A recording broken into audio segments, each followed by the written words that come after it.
Bienvenidos al Espacio Santoral.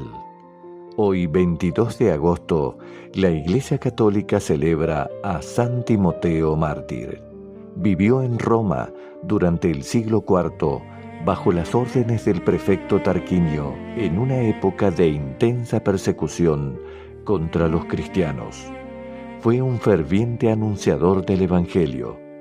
Por mantenerse firme en su fe y por no adorar a otros dioses que no sea su Dios, fue desollado, untado con cal viva y finalmente decapitado.